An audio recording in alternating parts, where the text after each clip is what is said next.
Qu'est-ce que vaut l'Eintracht Francfort? Dans quel état de forme est-il? Adversaire de Marseille, bien sûr, demain soir, en phase de poule de Ligue des Champions. Je rappelle, 11e de Bundesliga après sa défaite ce week-end à domicile contre le 19e Wolfsburg 0-1.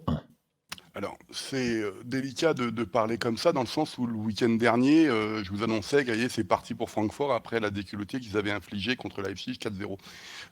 Entre-temps, il y a eu le match contre le Sporting qui ressemble beaucoup à ce qui s'est passé ce week-end contre Wolfsburg, c'est-à-dire que tu as le sentiment que Francfort peut jouer, avoir le ballon, faire tourner le ballon pendant des heures, ils n'auront pas d'occasion, ils ne vont pas marquer de but.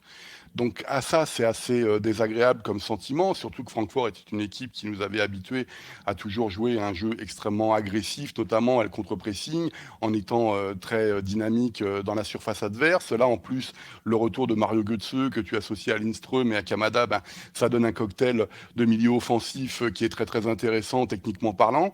On avait parlé évidemment de l'acclimatation du français Colomoni, Mouani, au sein de l'attaque, c'était une belle histoire. Et là, tu as l'impression que tout s'écroule.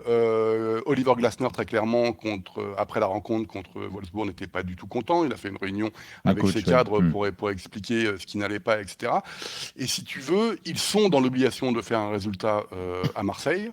Le problème, et ça on en a beaucoup parlé depuis le début de saison, c'est qu'on ne sait même pas quel système de jeu ils vont adopter demain. Tout simplement parce qu'on parle d'un retour possible d'une défense à 3 avec notamment le japonais Azebe, 38 ans, qui ne joue plus d'ailleurs en défense centrale. On ne sait pas s'il reste dans une défense à 4, qui sera l'arrière gauche, parce que le joueur prêté dans le deal avec Kostic à la Juve, Pellegrini, est touché, son remplaçant est out.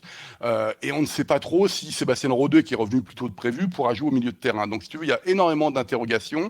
Ce qui me déplaît franchement dans ce que je vois, c'est que tu sens qu'il passe pas la seconde, qu'il passe pas la troisième et que ça avance pas. C'est-à-dire que autant je vois des choses intéressantes du côté du jeu marseillais, autant à Francfort, j'ai l'impression que la saison n'a pas commencé, alors que je vous annonçais que la semaine dernière, après la victoire folle à Brême 4-3, le 4-0 infligé à Leipzig, c'est parti. Donc là, tout s'est effondré d'un seul coup et on sait pas trop ce que ça va donner, tout en, je répète, qu'ils doivent absolument faire un résultat à Marseille, parce que quand je dis un résultat, c'est au minimum un match nul, parce que évidemment la défaite à domicile contre le Sporting a été traumatisante pour évidemment le classement.